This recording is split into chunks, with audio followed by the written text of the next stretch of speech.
Wassalatu wassalamu ala asyrafil anbiya'i wal mursalin wa ala alihi wa sahbihi ajma'in. Subhanaka la ilma lana illa ma 'allamtana innaka antal alimul hakim. Rabbi shrah li sadri wa yassir li amri wahlul 'uqdatam min lisani yafqahu qawli. Amma ba'd. Alhamdulillah ala nikmatil Islam, alhamdulillah ala nikmatil iman, wa kafa biha min ni'mah.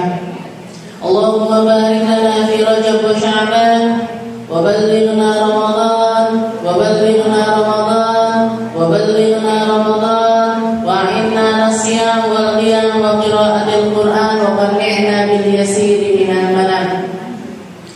Alhamdulillah, segala puji bagi Allah Subhanahu wa taala yang mengumpulkan kita di perkumpulan ini, yang membawa kita untuk duduk di tempat-tempat semacam ini, yang memberikan kepada kita perkara-perkara indah berupa warisan-warisannya Nabi Muhammad sallallahu alaihi wasallam yang diwariskan turun-temurun lewat sahabatnya, lewat anak cucunya, terus lewat ulama-ulamanya, nyampe terus sampai kepada kita hari ini. Maka yang harus kita lakukan adalah mensyukurinya, meramaikannya, melanggengkannya, dan menjadikan tempat-tempat semacam ini sebagai tempat kita ngaji, tempat kita ngadu, tempat kita untuk terus-terusan belajar tentang perkara-perkara yang akan menyelamatkan kita dunia akhirat, yang akan membawa penerangan untuk kuburan-kuburan kita, yang akan memberatkan timbangan-timbangan amal kita, serta memperkenankan kita untuk bisa dengan gampang melewati jembatan siratnya Allah Subhanahu wa ta'ala. Karena nanti Bu, jangan kalau berangkat ke kuburan gak ada colokannya, gak ada lampunya, gak ada apapun yang bisa kita bawa ke dalamnya. Kita hanya diberi ruangan yang sangat kecil sekali dengan pakaian yang melekat di tubuh kita tanpa ada aksesoris sama sekali. Seperti itulah keadaan akhir kita. Maka harus kita persiapkan dengan matang, harus kita persiapkan sejak sekarang, harus kita persiapkan dengan persiapan yang luar biasa, notone ketimbang noto perkara-perkara dunia kita.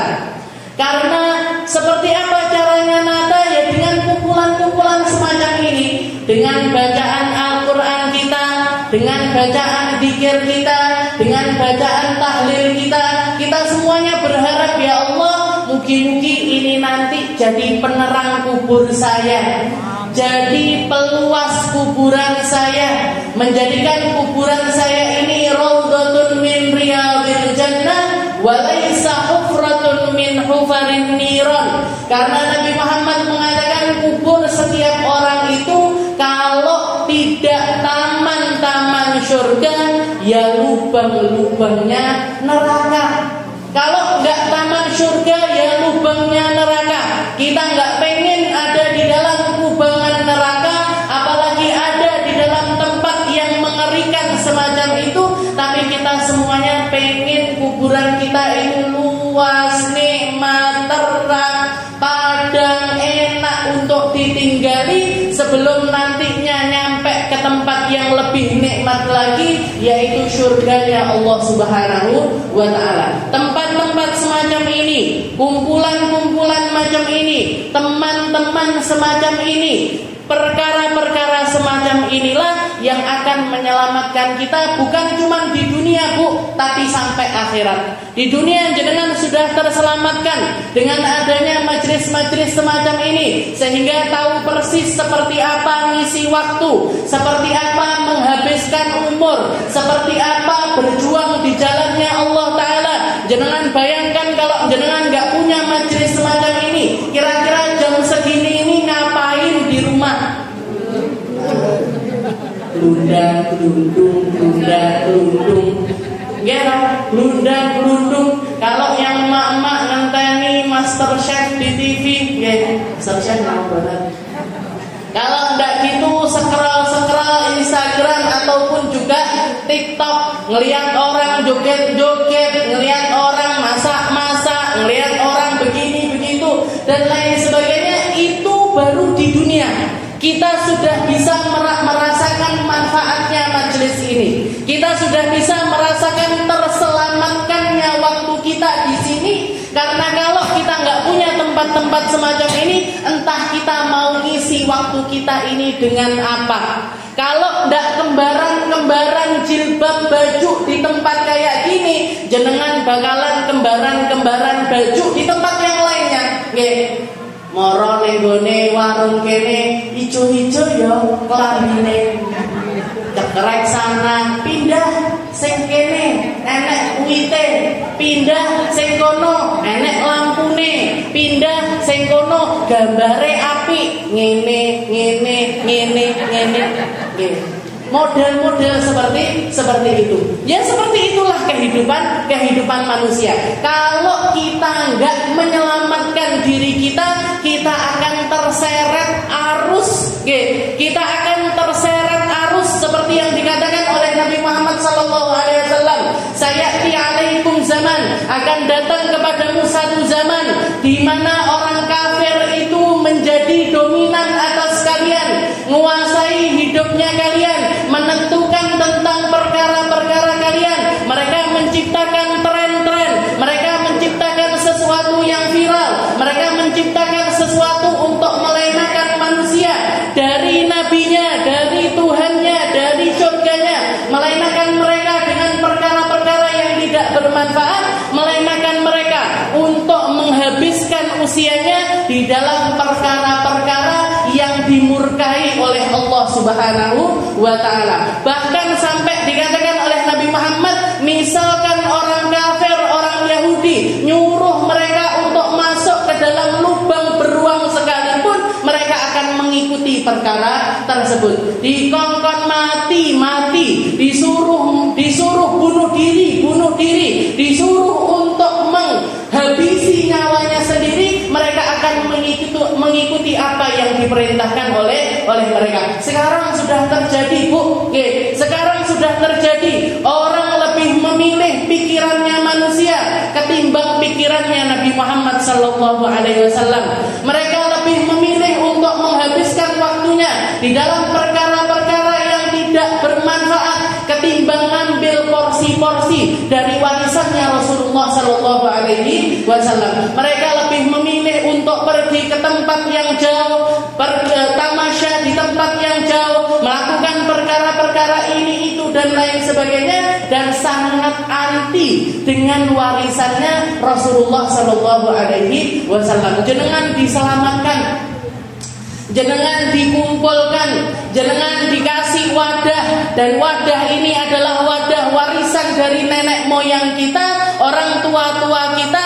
Maka yang semacam ini harus kita langgengkan, harus kita dukung, harus selalu kita eksiskan, dan juga kita wariskan kepada generasi-generasi setelah kita. Ojo kumpul-kumpul ning kono, kumpulo ning kene. Ojo metu rono, metu rene. Ojo ngikuti arus di sana, ikutilah arus yang ada di sini. Karena ini yang akan menyelamatkan dunia kita dan juga akhirat kita. Kita ada di bulan mulia, kita ada di penghujung bulan yang mulia, bulan di hari-hari di mana turun firman Allah Ta'ala yang mengatakan kepada Nabi Muhammad SAW, ya ayyuhalladzina amanu kutiba alaikumus siyam kama kutiba alal ladzina min qablikum la'allakum tattaqun. Wahai hamba-hambaku yang beriman, berpuasalah kalian agar sebagaimana umat-umat terdahulu juga melaksanakan puasa, agar kalian ngerti makna takwa, agar kalian jadi hamba yang bertakwa, agar kalian menjadi hamba-hamba yang ngerti remnya kehidupan, agar kalian ngerti seperti apa ngontrol kehidupan, agar kalian tidak dikontrol oleh orang lain, tapi kamu yang ngontrol dirimu. Kamu tidak dikuasai hawa nafsumu, tapi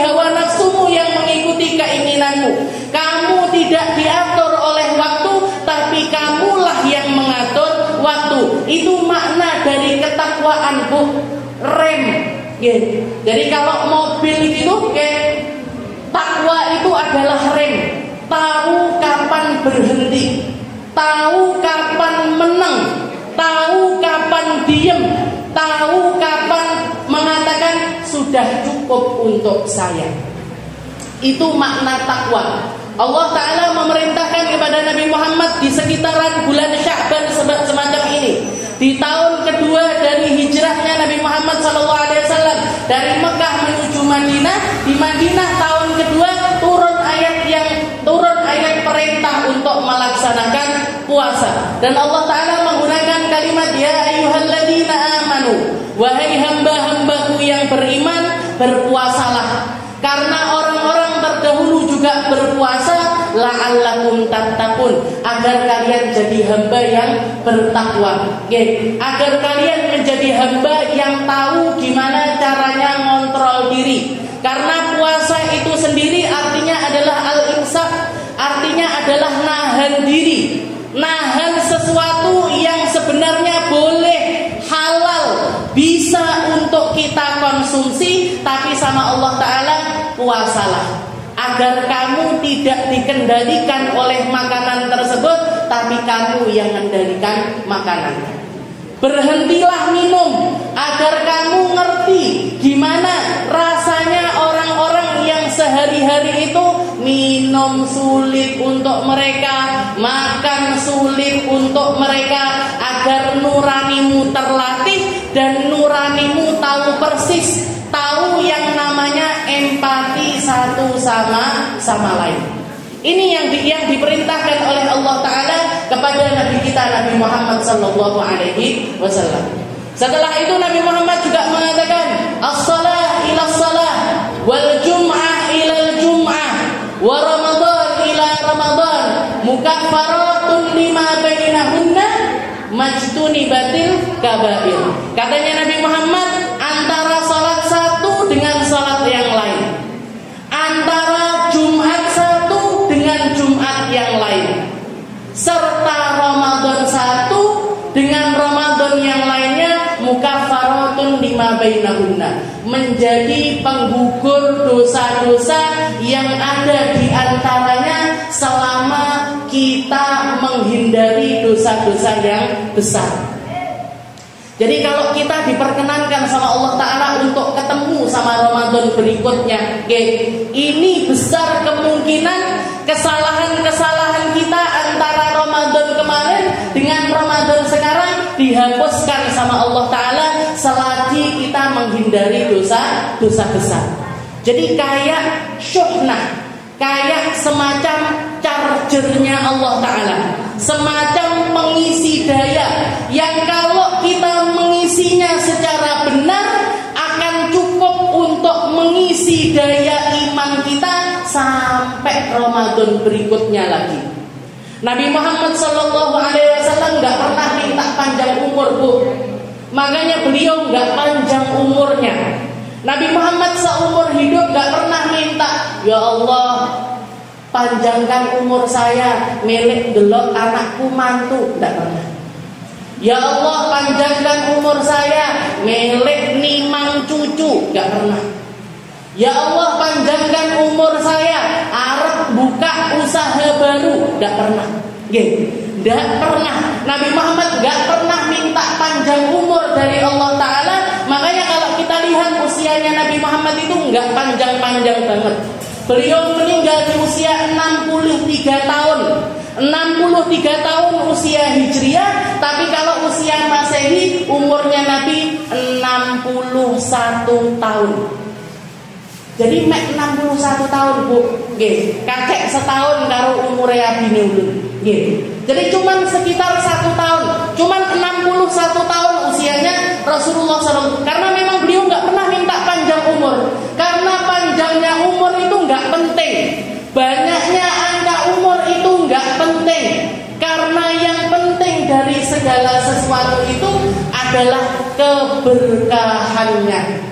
Punya umur barokah, punya anak barokah, punya harta barokah, punya hidup barokah, punya ilmu barokah, punya tenaga, barokah. Bahkan yang ada di dalam jasad kita sekalipun lek ndak barokah, ndak enek fungsine. Nggih, kita dikasih mata sama Allah Ta'ala. Ya Allah, mata ini kalau ndak ada barokahnya mata, cuman dipakai untuk melihat perkara-perkara yang nggak ada manfaatnya, apalagi dipakai untuk maksiat kepada Allah Ta'ala, percuma punya mata. Kita dikasih lisan sama Allah Ta'ala, dikasih mulut sama Allah Ta'ala, tapi kalau nggak ada barokahnya mulut, nggak bisa dipakai ngaji, nggak bisa dipakai zikiran, nggak bisa dipakai sholawatan, nggak bisa dipakai melakukan, mengatakan, mengucapkan kalimat-kalimat yang baik, percuma punya mulut. Apalagi kalau mulutnya dipakai menghina orang, mencaci orang, ngomongin orang, jelek-jelekin orang, percuma punya mulut, cuman akan menghalalkan kita untuk mencicipi panasnya api neraka dan diharamkan dari nikmatnya surga. Makanya yang penting dari segala sesuatu itu mek barokah. Nabi Muhammad usianya 63 tahun. Sayyidah Fatimah punya usia nggak sampai 30 tahun, tapi jadi pemimpinnya wanita surga. Ibu abahnya Nabi meninggal di usia 18 tahun. Abahnya Nabi meninggal usia 18 tahun. Ibunya Nabi usianya hanya sampai 21 atau 22 tahun saja. Usianya pendek-pendek tapi barokah. Gimana kita tahu barokahnya? Sampai saiki disebut-sebut.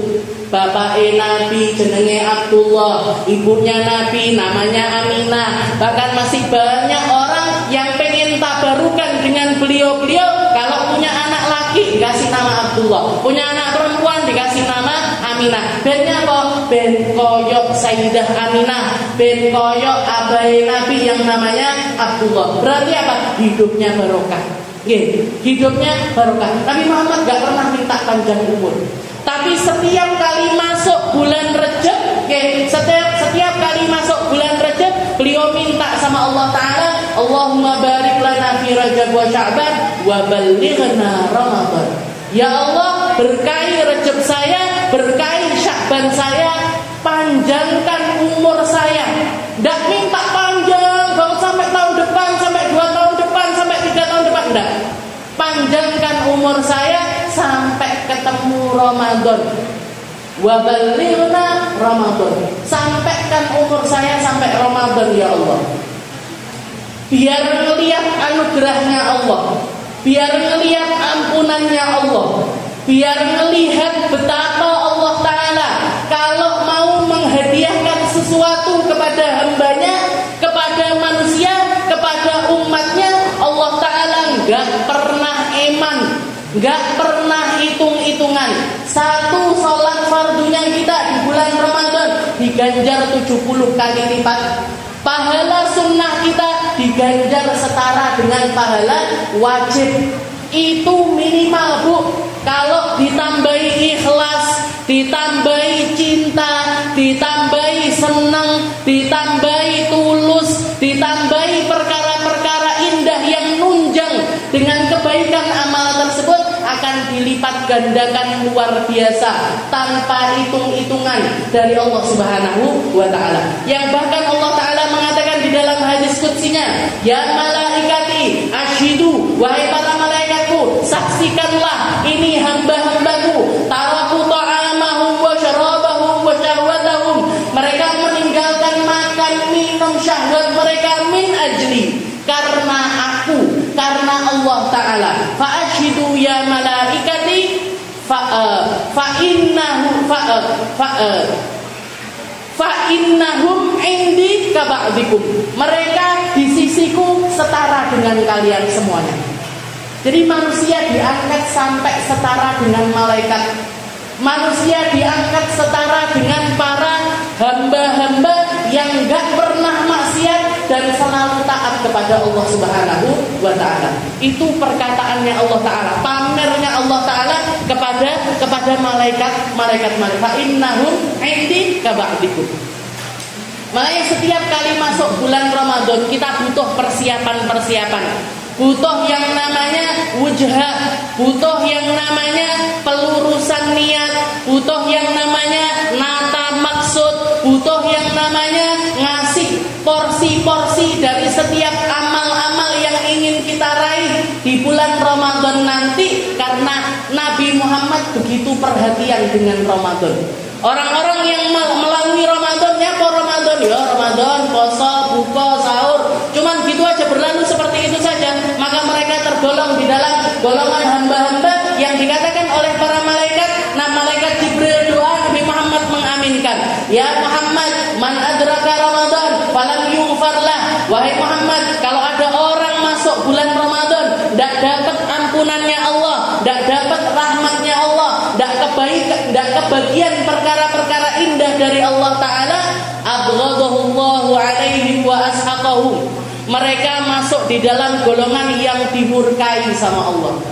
Katanya Nabi Muhammad, amin, diaminkan sama Nabi.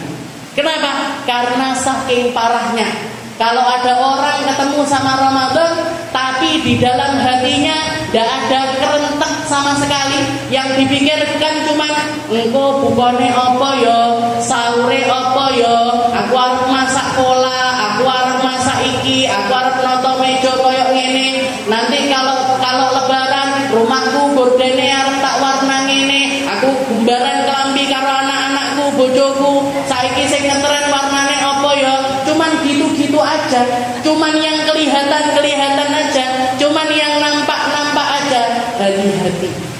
Hati-hati kita dijauhkan sama Ramadan. Hati-hati walang sama Ramadan. Karena Ramadan begitu mulia di sisi Nabi Muhammad. Karena Ramadan begitu mulia di sisi Allah Subhanahu wa Ta'ala, sebagaimana pahala dilipat gandakan, maka dosa pun juga dilipat gandakan oleh Allah Subhanahu wa Ta'ala. Mugi-mugi Allah Ta'ala mempercantik Ramadan kita. Allah Ta'ala nambahi keberkahan Ramadan kita. Diizinkan kita untuk puasa dalam keadaan sehat, dalam keadaan kuat, dalam keadaan yakin dengan semua janji-janji pahala dari Allah Subhanahu wa Ta'ala. Dan semoga Ramadan ini bukan Ramadan terakhirnya kita, tapi masih ada Ramadan berikutnya, agar semakin banyak timbunan pahala bagi kita semuanya, agar banyak kesempatan kita untuk naruh ngisi daya dari iman serta Islam kita. Dan mugi-mugi Allah Ta'ala selalu merahmati kita, meridhoi kita, menyelamatkan kita, menjauhkan kita dari setiap bala dan juga musibah. Bukan cuma kita, tapi juga anak-anak kita, cucu-cucu kita, orang-orang yang kita sayangi, suami kita, orang tua kita. Mugi-mugi semuanya ada di dalam golongan hamba-hamba yang mulia di sisi Allah Ta'ala, mulia di sisi Nabi Muhammad Sallallahu Alaihi Wasallam, mulia di sisi manusia. Dan semoga Allah Subhanahu Wa Ta'ala memperbaiki niat kita, memperbaiki hati kita, memperbaiki cara pandang kita, memperbaiki langkah kaki kita, memperbaiki setiap anggota tubuh kita, agar semuanya bisa kita gunakan untuk melakukan kebaikan-kebaikan, untuk bisa memikirkan kebaikan, untuk bisa berjuang di jalan Allah Subhanahu wa Ta'ala. Dan semoga Allah Ta'ala menganugerahkan kepada kita semuanya di penghujung usia kita nanti husnul khatimah, kematian yang baik, kematian yang indah, kematian yang dirindukan, kematian yang penuh dengan ridho dan juga ampunan dari Allah Subhanahu wa Ta'ala. Ala hadhihi niyyah wa ala niyatin salihah wa ila hadratin Nabi Muhammad sallallahu alaihi wasallam. Bismillahirrahmanirrahim.